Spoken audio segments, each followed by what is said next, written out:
Estamos aqui de volta no terceiro bloco. No terceiro bloco da 22ª edição do Na Pista com Bruno e Sara. Convidado Marcos Campos. Está conversando com a gente sobre dança e estigma. Então vamos aguardar aí. Isso.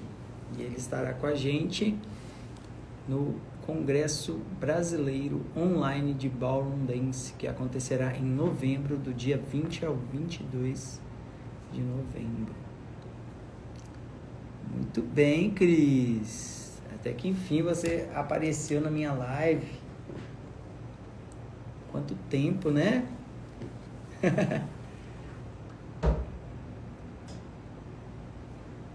Fica aí, que a gente está conversando sobre um assunto bem legal. Você vai gostar. Quer dizer, eu acho que você gosta, né? Que é dança. Vamos retornar aqui com o professor Marcos.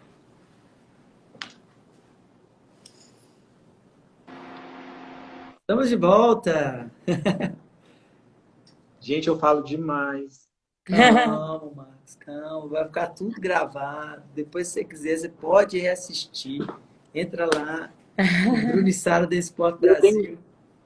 Eu tenho medo de falar demais e ficar confuso de tanto que eu falei. Tá dando para entender as coisas que eu tô falando? Sim, tá super. Você é jacu, mas nem tanto. Que fique registrado. É, né? Deixa quieto. Então, Marcos, fala um pouquinho do trabalho que você tem desenvolvido com seu grupo lá na Universidade Federal de Ceará, o Anacan, e como que você acredita que esse trabalho com o grupo pode transformar e quebrar essas barreiras que são impostas, né, na nossa sociedade. Você falou um pouco sobre o seu trabalho, né, docente, né, em geral, para os alunos em gerais que passam ali pela universidade, e esse trabalho específico lá no seu grupo, como que é? Bem, ainda falando um pouco sobre a questão da disciplina, assim, apesar de uma resistência de parte dos meninos, de alguns meninos, quando eles conseguem compreender que o fato deles não terem dançado, ou deles não gostarem de dançar, ou deles acreditarem que dança é coisa para mulher, que isso é algo que é construído, porque tudo isso que eu falei com vocês, gente, dessa história, é a minha segunda aula na disciplina. Então, eu falo com eles sobre a história da dança. Então, é muito mais do que isso. Eu falo, por exemplo, que o balé, por exemplo, ele surgiu entre homens, né? Então, o balé foi criado por homens depois que as mulheres entraram. Então, quando a gente pega a história da dança na humanidade, a maioria das danças, elas são masculinas, né? Que elas vêm de danças de guerra, danças ritualísticas. Então, eu vou colocando questões para eles compreenderem que muitas coisas que eles trazem antes de entrar na faculdade, elas podem criar uma outra lógica a partir do conhecimento de causa. Então, eles conhecendo isso, eles ficam mais tranquilos. Também, pelo fato de termos muitos meninos que se dispõem a fazer, e aí, uma coisa que eu esqueci de falar na live anterior, isso é uma teoria minha, tá? Eu acho que depois do axé, do funk, e aí eu pegando especificamente aqui no Ceará, de uma dança chamada swingueira, tá? Mas vou pegar o axé e o funk. Para mim, não estou entrando em nenhum discurso moralista, tá? Tem uma série de coisas de duplo sentido, de objetificação da mulher, de etc. Tem muitas músicas que são péssimas de funk, de axé. Assim como tem muita música de sertanejo, de MPB, que são horríveis também. De swingueiro também. De tudo, né? Então tá bom. Agora, pegando especificamente a dança, não olhando esses aspectos no olhar moralista. Claro. Eu acho que o axé e o funk libertou o homem para a dança. De verdade. Quando, pensando assim, na minha infância e na minha adolescência, né? O menino que dançava lambada, né? Que foi uma dança que fez muito sucesso na minha final da infância, pré-adolescência, o menino tinha que se garantir demais para ter coragem de dançar lambada, porque lambada é puro rebolado, né? Mas aí, quando veio o axé, com as suas coreografias e tal, você vê os homens começando a dançar, mesmo que seja no carnaval, nas festinhas e tal. Você nota os homens se permitindo mais, não somente dançar, mas a rebolar. Porque o rebolado sempre foi associado a uma gestualidade feminina. E aí, ok, a gente tem também essa lógica do rebolado na lambada, a gente vai ter na salsa, vocês sabem falar isso melhor do que eu, mas assim, de uma forma ampla, ampla mesmo socialmente, a gente vai ver isso a partir do axé, das coreografias de axé. E depois disso, a gente vai ver no Brasil muito fortemente também com as coisas de funk. E pegando também referências norte-americanas, com as coreografias das divas norte-americanas. Enfim, a gente vê hoje, desde o axé até o que a gente está vendo hoje, a gente vê os meninos dançando. Gente, a swingueira, uma dança daqui, do Ceará. Swingueira, eu vou te falar, viu? Tem que ser muito fera para rebolar do jeito que os meninos da swingueira rebolam. E rebola muito, muito, sabe? Então eu acho que nesse sentido, o axé e o funk foram, de certa forma, libertador do quadril dos homens, sabe?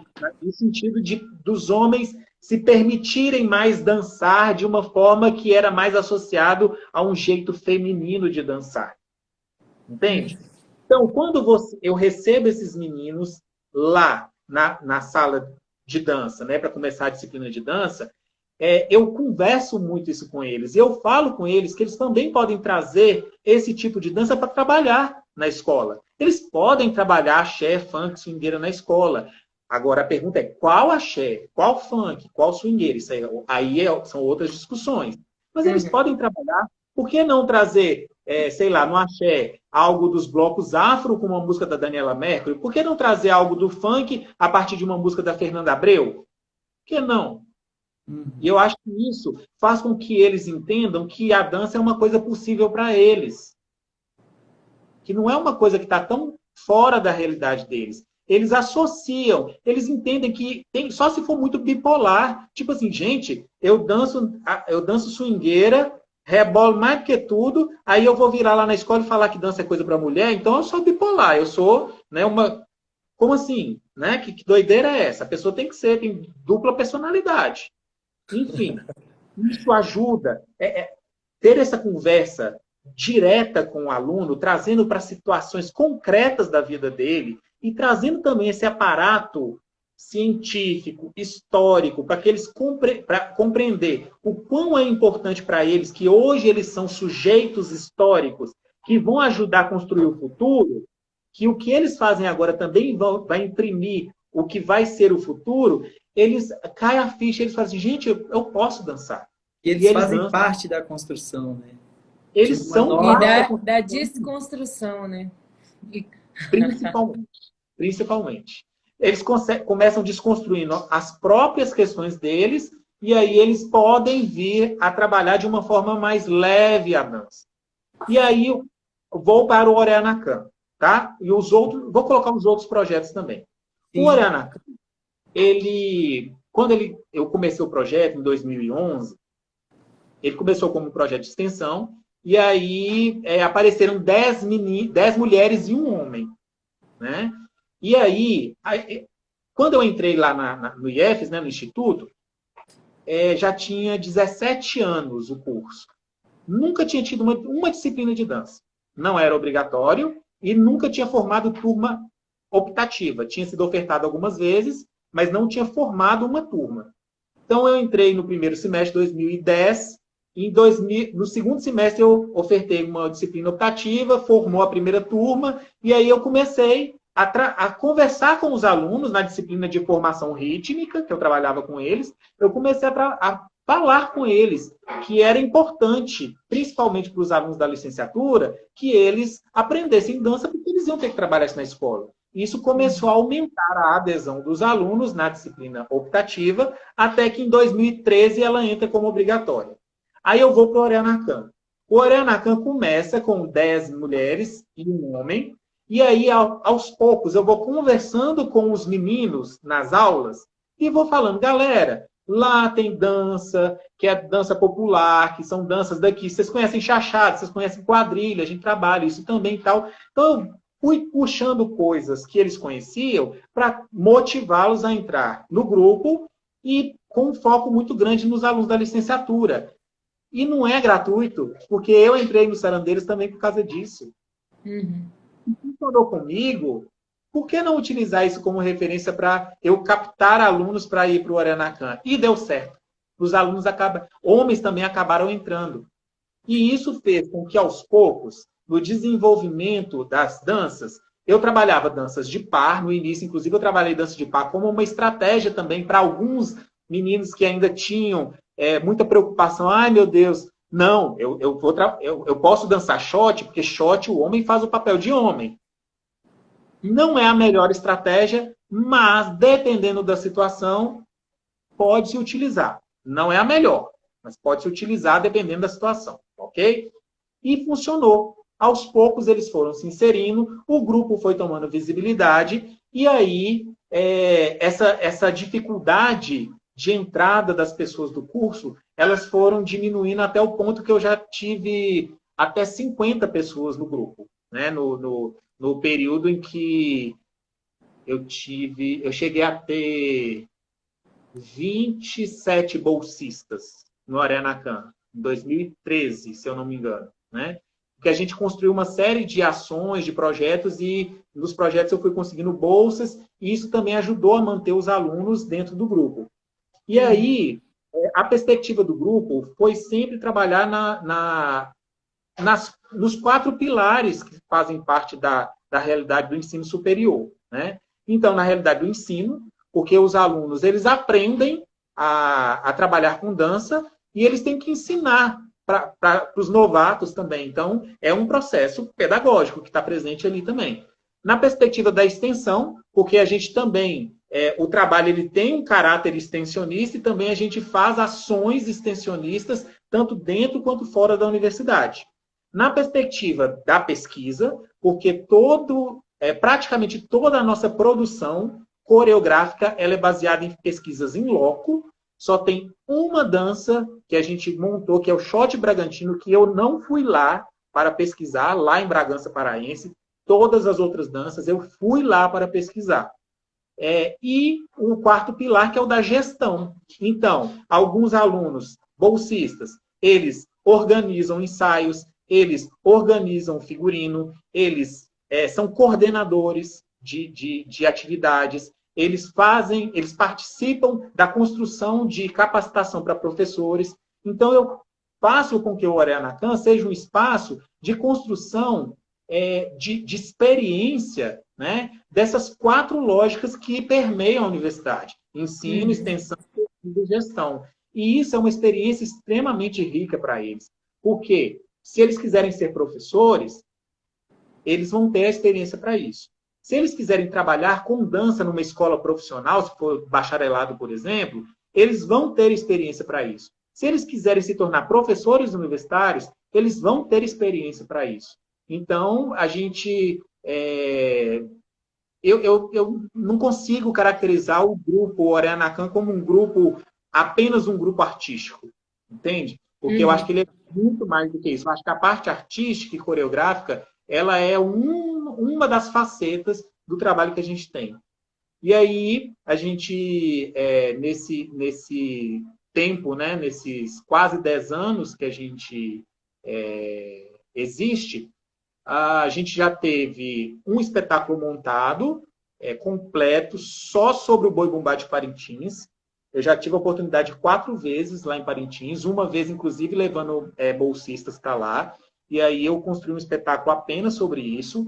E eu tenho um espetáculo em processo que, algum dia no futuro, a gente termina esse processo, porque a gente ia terminar esse ano e veio a pandemia.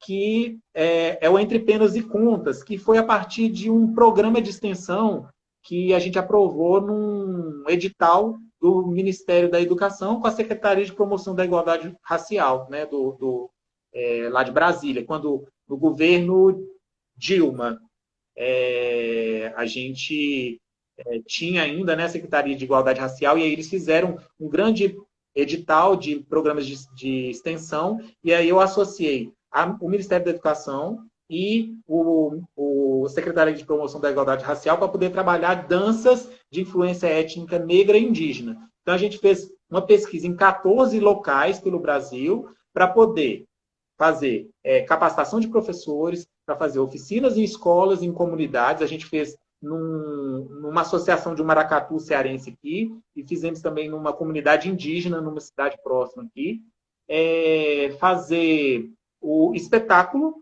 né? E aí, dentro desse grande projeto, a gente foi em vários lugares para pesquisar aquelas danças que, dentro do que eu pude ver naquela época, mais chamavam a atenção no Brasil, né? Faltaram algumas. O jongo, por exemplo, eu queria ter feito, seria o 3º ano, mas aí não teve como aprovar. A gente pesquisou Salvador, Recife, Parintins, Ilha do Marajó, Cuiabá, Dores do Indaiá em Minas, Manacapuru no Amazonas e São Luís. Então a gente pegou uma série de danças e montamos o espetáculo estamos montando o espetáculo Entre Penas e Contas. Eu falo que estamos porque ainda faltam 2 para a gente montar. As danças tribais de Juruti, que a gente não montou porque ela é acrobática, então precisa de ter uma preparação física baseada na ginástica para a gente dar conta de dançar isso. E o coco alagoano, que a gente não montou porque eu só consegui a música no final do ano passado, porque todas as músicas que eu conseguia não eram bacanas para poder montar uma coreografia, né? Não tinha uma qualidade musical bacana, e também porque é uma dança dificílima por causa dos sapateados, que eles chamam de trupés. Então, a gente ia fazer isso esse ano e veio a pandemia. Então, em algum dia, a gente termina esse espetáculo. Mas é um espetáculo composto por 18 danças. É isso. E aí, eu acho que eu não respondi uma parte, né? Eu não respondi uma parte. Peraí que a Sara vai ver para você. Como que ajuda na formação, não é? Não, como que esse processo todo vai de... Qual é a 9? Pode transformar ou quebrar essas barreiras que são impostas por nossa sociedade. São algumas coisas, né? Primeiro, o próprio estigma que existe sobre dança tradicional, dança folclórica, como algo menor, como se não fosse tão importante quanto qualquer outra dança, né? Existe isso. Valoroso, né? É tão importante quanto, né? Eu não gosto dessa... o balé é mais importante, a dança de salão é mais importante. Para mim, todas são importantes. Eu trabalho nessa perspectiva, todas são importantes. Mas, socialmente, dança do povo, dança de velho, como muitas vezes é visto, né? A gente tenta trazer, né, na nossa construção esses elementos que mostram o quão rico essa produção artística ela é, né, a partir das construções das tradições do povo, né? Começa por aí. Segundo, pela dança em si, colocar os meninos para poder dançar, né? Então, o André Cirino, que eu comentei, né? Ele fez parte do Orenacan. Ele fala que a experiência dele no Orenacan fez com que a visão dele como professor mudasse completamente. Ele se tornou um professor com mais alicerce para poder encarar uma turma por causa da dança. Ele já falou isso várias vezes comigo. Marcos, e não é porque sou eu, Marcos, parabéns, vamos dar um título para ele. Não é a dança.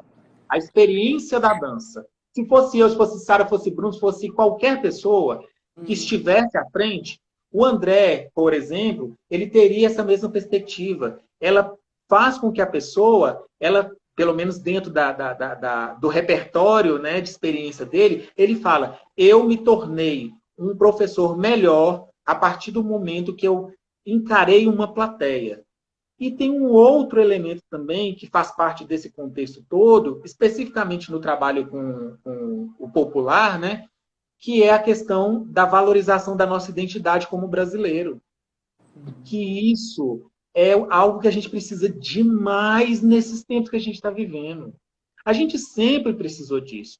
A gente sempre vê, infelizmente, a sociedade vendo as coisas de fora como mais importantes, as danças de fora como mais bonitas, os espetáculos de fora como mais rebuscados. E a gente tem uma cultura maravilhosa, uma cultura riquíssima, e que a gente tem que ter orgulho.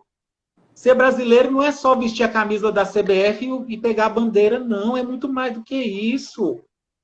E aí, o trabalho do Arenacan, dos Sarandeiros, o trabalho, todo grupo, seja de projeção, seja grupo tradicional, que são os mais importantes, os grupos lá originais, esse trabalho, ele faz com que a gente olhe para o nosso país e veja que a gente é muito bom culturalmente, que a gente é sensacional. E, sinceramente, gente, Bruno, você já viajou para fora. Você chegou aí com os Sarandeiros em algum festival? Eu não lembro se você foi. Sim, Foi. vários. Foi, né? Bulgária, Itália, Espanha. Você foi para a Bulgária. Desculpa, esqueci. Gente, da nossa experiência, nós três, tem uma cultura mais rica do que em questão de diversidade do que a nossa no mundo? Não tem, gente. Não tem. A gente pode ter vergonha, a gente deve ter vergonha de muitas coisas no nosso país. Mas da nossa cultura, não.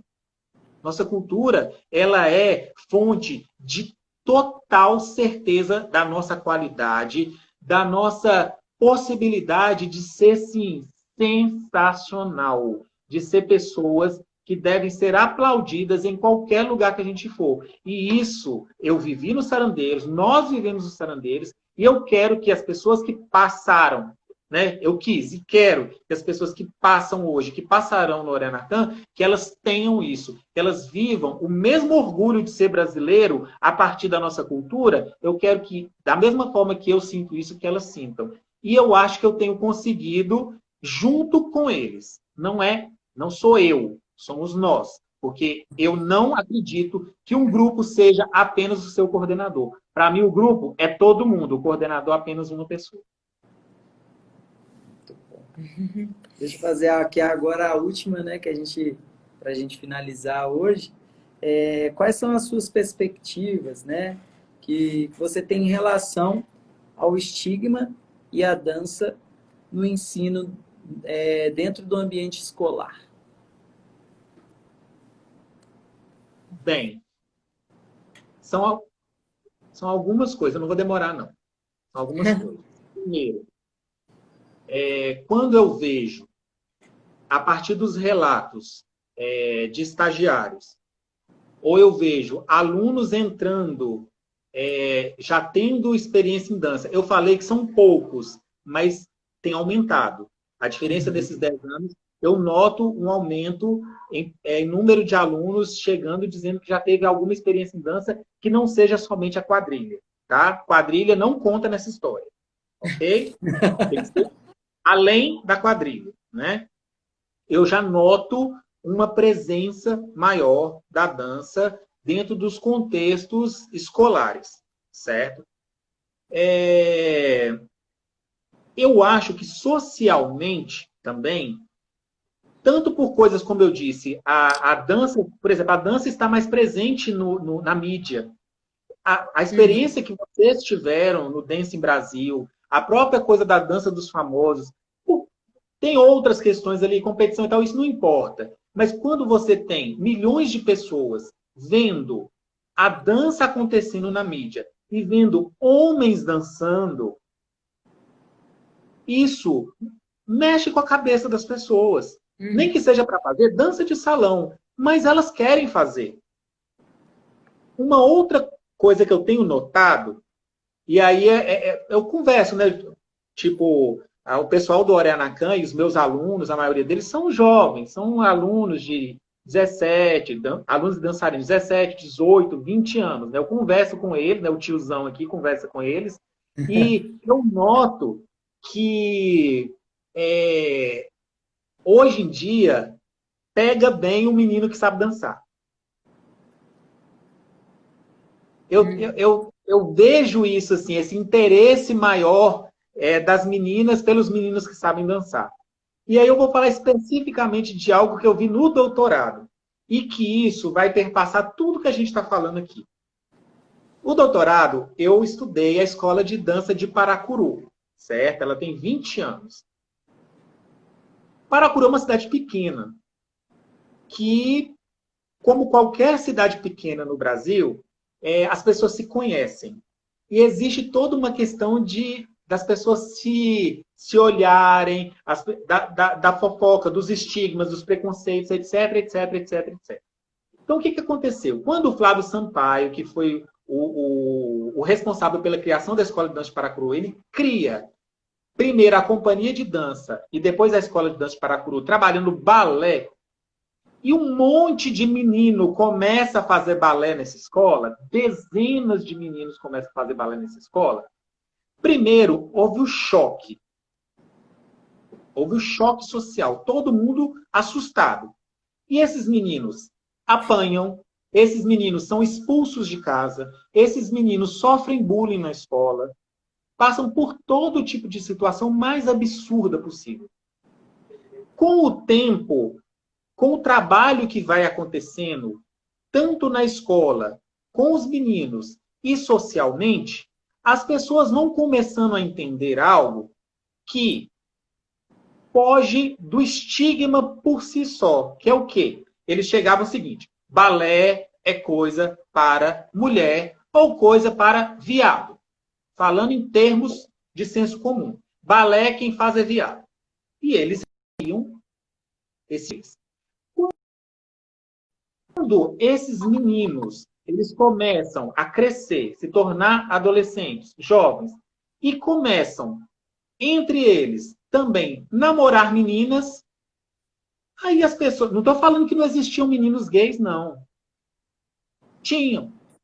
Mas as pessoas da cidade, elas olhavam, peraí, esse menino faz balé e ele está namorando uma menina. Pai, aquele menino, ele casou com uma mulher. Estranho. E começa a ter, não começa a bater uma coisa com a outra. Entende? Aí olham, por exemplo, para o Bruno. Aí, saindo de lá de Paracuru, que aconteceu essa mudança aos poucos, eles foram vendo que a dança não definia sexualidade, ou seja, os meninos continuavam fazendo balé, se tornaram profissionais, se tornaram professores de balé, e a maioria deles continuavam sendo héteros do mesmo jeito. Eles não mudaram, viraram gays porque fizeram balé. Aí quando eles olham o Bruno e veem que o Bruno é casado com uma mulher, etc. Olha que interessante, um bailarino, ele pode ser hétero. Assim como um jogador de futebol pode ser gay. Assim como uma bailarina pode ser lésbica. As pessoas começam a compreender, com essa disseminação da dança acontecendo de diversas formas, com pessoas diferentes, elas começam a entender que uma coisa não está diretamente ligada à outra, que pode estar ligado. Ok, tem muitos homens gays no balé? Tem. Mas por que existem muitos homens gays no balé? Porque é um dos poucos espaços que eles não são estigmatizados, escorraçados, não sofrem bullying, porque eles são aceitos no meio, na maioria das vezes. Certo? Então não é o balé que criou homens gays. São os homens gays que vão para o balé, porque lá eles não sofrem todo tipo de pancada que eles levam, por exemplo, no futebol. Certo? Então, quando eu vejo a dança, ela cada vez mais estando presente na mídia, na sociedade, nas academias, na escola, quando eu vejo isso acontecendo, eu realmente, assim, eu tenho muita esperança, que a gente falou, eu tenho muita crença, para não dizer certeza, que a gente vai ter uma mudança devagar, mas uma mudança real, que quando a gente tiver velhinho, já aposentado, a gente vai ver que isso vai estar muito diferente. A gente vai lembrar desses momentos que a gente vive hoje e falar assim, gente, e pensar que os meninos tinham vergonha de dançar porque o povo ia falar que eles eram gays. Isso vai. Eu tenho plena certeza disso. Que Respondi? bom. Sim, Demais. respondeu. Marcos, agora assim, uma palavrinha aí do seu coração para o pessoal que está acompanhando a gente até agora, né? E gostaria também que você convidasse o pessoal que está aqui para participar do congresso, que você vai estar fazendo uma abertura com a gente, né? Para Olha, gente, Rebeca. Rebeca apareceu. para gente finalizar. Assim, é... nossa, é difícil, né? Dar uma mensagem final. Deixa eu pensar aqui. Não pode ser, não precisa ser o final, pode ser um início de um novo, de um novo momento que a gente vai se encontrar. Porque assim, gente, o que eu tenho pensado nessa pandemia, né? E também nessas loucuras que a gente está vivendo na sociedade. E aí eu não estou falando especificamente de nada, de realidade política brasileira, mundial, nem nada. A gente está vivendo um tempo de questionamento de um monte de coisa, sabe? E a gente tem que aproveitar esse tempo para a gente ver o que realmente vale a pena.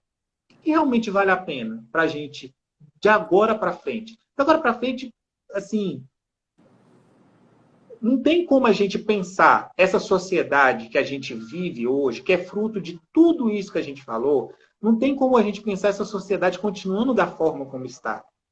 A gente precisa pensar o que realmente vale a pena. Então, quando a gente vê um monte de gente falando bobagem, um monte de gente acreditando em mentira, um monte de gente preocupado se dançar é uma coisa que vai definir sexualidade de alguém, se a gente acredita que arte é uma coisa menor, a gente precisa de parar e refletir o que realmente vale a pena. Será se nós estamos nessa confusão toda, se a gente está se questionando como sociedade, será que está tudo certo mesmo? Será que a gente está no caminho que vai levar a gente para algo melhor? A gente tem que se questionar. Não vale a pena mais a gente ficar preso em bobagem. A gente vive preso em um monte de bobagem, em um monte de futilidade, em um monte de coisa que só tira a nossa energia, a nossa saúde, o nosso tempo. E são as 3 coisas que a gente mais está precisando, cada vez mais. E depois que passar essa pandemia, né, eu acho que esse virtual vai ficar. Acho que veio muita coisa positiva. Isso que a gente está vivendo agora, por exemplo, é um elemento positivo que foi construído nessa loucura dessa pandemia. Mas eu espero, sinceramente, depois que voltarmos a conviver presencialmente de uma forma tranquila, né, depois que aprendermos a viver com essa nova realidade, nem sei se isso vai ser novo normal, a gente olhar no olho um do outro e realmente dizer para o outro tanto que ele é importante para a gente.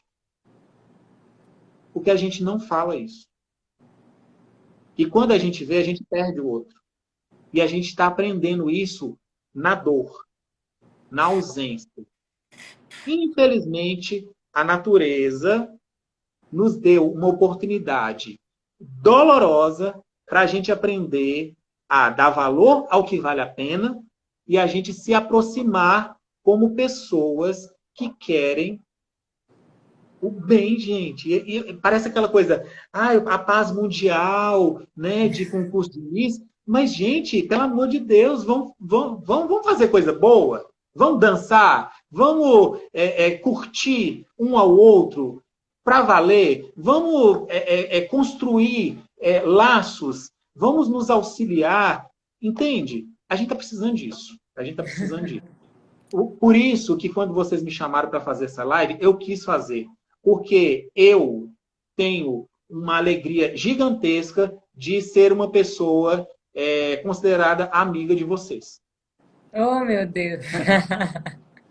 De verdade. Eu sou Obrigada, extremamente Marcos. agradecido com coragem e a confiança que vocês tiveram de me chamar pro evento aí, quando vocês me levaram para julgar a dança folclórica, né? Então, assim, eu tô cansado de gastar energia com o que não vale a pena e com pessoas que não vale a pena. Se tem algo que eu aprendi, que eu estou aprendendo nessa pandemia, é fazer valer a pena. E a minha amizade com vocês, por exemplo, é algo que vale a pena e que eu quero, de verdade, consolidar cada vez mais.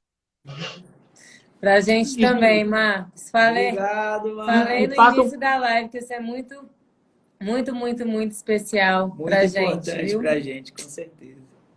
Te E amamos. olha, é o seguinte, quero convidar vocês, né, para o congresso, né, que vai ser feito. Eu fico outra coisa que eu fico extremamente agradecido da confiança de vocês fazer a abertura. Eu nunca fiz uma abertura de congresso, eu estou achando assim muito chique, estou apavorado, Pode se mas preparar que você vou vai dar fazer muito conta. mais. Passa perfume, tá, Marcos?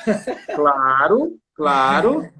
Mas eu vou tentar trazer de uma forma mais organizada e menos atabalhoada, igual foi aqui na live, menos caótica, Menos igual que foi jacu. na live, um pouco do que a gente conversou. Então, é isso. É isso. É Já tá com isso. sotaque do Ceará. É verdade. Até eu notei que eu falei com sotaque. Ó. Mas você ainda fala com sotaque, é o mesmo depois de É, 10, 11 anos que você está aí, né? Eu Você tô, ainda... eu tô, eu tô no umbral, no você meio fala termo. isso, mas daqui a pouco já vai pro uai também. Uai, aí fala uma gíria daqui que eu fico, ué, será que Grilado. é grilado? Será que tem lá também? Então, Valha. pessoal, muito obrigado, Marquite, de coração. Obrigado pela sua mensagem que também você deixou aqui para a gente, que é uma mensagem assim linda, maravilhosa. A gente também se sente da mesma forma com você, com certeza. E a confiança é recíproca. E além da confiança, agradecer a você, porque se não fosse você e o Wagner convidando a gente para fazer live e tal, bateu um clique na nossa cabeça também, ótimo. E a gente falou, vamos fazer também. E pode ter certeza que foi por vocês assim que a gente fez também, sabe? Não no sentido assim de copiar, pelo contrário, foi assim, nossa, que bacana, vamos Pode fazer. A gente copiar tá... também. Eu Pode sei que É copiar. plágio, pode, é é plágio. plágio. Pode. Mas Esse assim, plágio pode. a gente estava resistente realmente no início de fazer live e tal. E a gente achou super bacana a forma. Tinha um estigma, né? Mas Não você é? conduziu de uma forma tão interessante que a gente conseguiu se sentir à vontade na sua live. A gente lembra disso até hoje. A gente não esquece. A gente sente isso em todas as lives que a gente faz. E é exatamente isso que o nosso objetivo. Tentar trazer as pessoas aqui de dança, que falam sobre dança, que amam a dança e, de certa maneira, fazer com que elas se sintam bem aqui junto com a gente. E espero que você tenha se sentido bem com a gente aqui também. Tanto que eu falei igual um doido. Então, gente, agora a gente vai fazer uns merchanzinhos aqui, porque amanhã a gente ainda tem, né, o campeonato em cadeira de rodas. Então, a gente está com 3 campeonatos ao mesmo tempo acontecendo, né? O Open para Dança, o 19º Campeonato Brasileiro de Dança Esportiva em Cadeira de Rodas, que aconteceu hoje. Só tivemos single dance convencional. E amanhã a gente vai ter o freestyle, né? As categorias todas do freestyle também single dance, né? Que os cadeirantes vão estar dançando sozinhos. Sozinhos em solos. Isso. Em coreografias muito bacanas, a gente já teve a oportunidade de ver algumas, então se você quiser assistir, vem com a gente amanhã. E a gente também vai ter a 19ª Mostra Nacional, né, Artística De dança de artística. dança em cadeira de rodas. Então amanhã é o último dia, tá? Teremos início às 15 horas, tá? Então teremos 3 blocos, então a gente vai das 15 até as 18 horas, tá? Cada bloco começando em 1 hora. Então 15 horas, 16 horas, 17 horas, convido vocês para participar e acompanhar com a gente. Sim. E temos... No Instagram do CBDCR, não é Isso, aqui, tá, verdade. gente? Arroba CBDCR01. Mas é no Instagram, é livre. Hoje a gente bateu o recorde, batemos 204 pessoas acompanhando a gente na primeira live. Eu achei sensacional, um público maravilhoso. Bom, estamos tendo também o segundo campeonato online do CNDDS 2020. Então, já acabaram as inscrições, mas vocês podem acompanhar os vídeos tanto no Instagram do CNDDS e também no canal do YouTube. Isso, entra lá, faça seu comentário, curte o nosso vídeo que tá lá. Tem vídeo nosso. Fomos convidados, eu e o Bruno, para a live do CNDDS também. Eles estão fazendo esse mês de outubro uma série de lives sobre o mercado de trabalho na dança esportiva. E eu e o Bruno vamos, na próxima sexta, às 20h30, falar sobre organização de eventos. Isso, @CNDDS Dance Sport. Tá? Entra lá na sexta-feira que vem. Vamos ver se tem mais alguma coisa. E temos o congresso brasileiro, né? O Congresso Brasileiro online, pessoal, de casa. Vocês vão poder acompanhar de casa o congresso todinho no dia 20, abertura com o professor doutor Marcos Campos, que está aqui junto com a gente hoje, e deu essa entrevista maravilhosa para a gente. Hoje foi só uma canja. E dia 21 e 22 teremos os workshops. E no dia 21, não pode esquecer, dia 21, que horas, Sara? O Dance Sport Night? Às 20 horas. Às 20 horas, Dance Sport Night Shows, gente, para vocês acompanharem. Uma noite de gala com os profissionais. Então, prepara seu vinho, prepara seu queijo, sua degustação, para você acompanhar os profissionais dançando para vocês na sua casa. Não pode colocar na televisão, tá, pessoal? Tem jeito de colocar o Instagram na TV, tá? Eu tenho Instagram na minha TV. Só você fazer o cadastro, você vai ver a gente bem grande. Qualquer coisa, pede o tutorial pro Bruno lá no... Eu vou colocar o tutorial lá no DM e pede o tutorial. Vou colocar o tutorial para quem quiser conectar o Instagram na TV. Bom, inscrições www.dancesportiva.minashow.com.br para você fazer a sua inscrição. E no domingo, a gente ainda vai ter uma live converse no Zoom com os representantes de cada confederação e da ProBile, que é a latino-americana, a organização latino-americana, que a gente vai estar ali, vai ter a apresentação de cada um, a gente vai poder fazer perguntas diretamente para cada um dos convidados e a gente vai estar instigando a eles a unirem as forças e trabalharem juntos para desenvolver ainda mais o esporte, a dança e os atletas no Brasil e na América Latina. Acabei. Eu posso fazer só uma propaganda rapidinho? Pode, claro. Fala pode, aí do Ariana Cando. Aqui na página do Bruno e da Sara, eles colocaram um anúncio, né? Aqui no perfil. Colocaram o anúncio dessa live que estamos fazendo.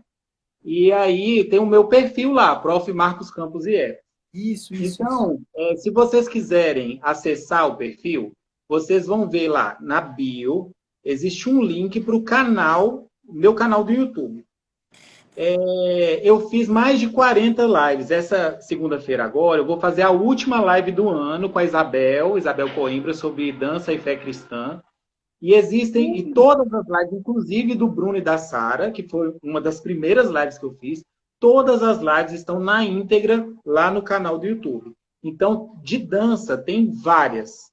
Dança flamenca, dança de salão, dança esportiva, fora outras temáticas geralmente ligadas à educação física. Então, se vocês quiserem assistir, dentre tantas lives, por exemplo, a do Bruno e da Sara, é só ir lá no link.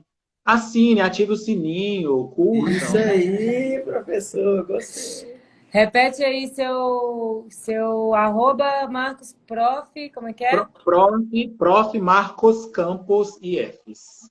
Isso. Muito bem, muito obrigado, viu, pessoal? Beijos. Espera aí, calma aí, que tem ainda... a gente está com aulas online, aulas presenciais, então entrem também em contato para quem quiser fazer aulas de várias modalidades, balé, dança de salão, dança esportiva, balé para criança, adulto, entre em contato. E agora vamos anunciar o nosso próximo convidado, sábado que vem às 19 horas. Tcharam! Nada mais. Uai, peraí, Calma aí, cadê? uai. Ah, tá aí. Tá aí. Que susto. Uf. Jaime Arocha vai estar aqui com a gente, dividindo a pista. E ele vai falar sobre... Teve Jive? Jive. Vai Então, contar um pouquinho sobre a experiência no Dance Brasil. Então, não percam. pessoal, então é assim, esse bordão ficou, né, pro Jaime, foi a Xuxa que bateu em cima disso, então espero que vocês possam nos acompanhar na próxima semana, tá, com esse mestre aí da dança de salão no Brasil, tá, o Jaime Arocha. Muito bom. Então é isso. Obrigada, pessoal. Beijos. Beijos. Obrigado, pessoal. Até. Muito obrigada, Obrigado, Marcos. Fique com Deus.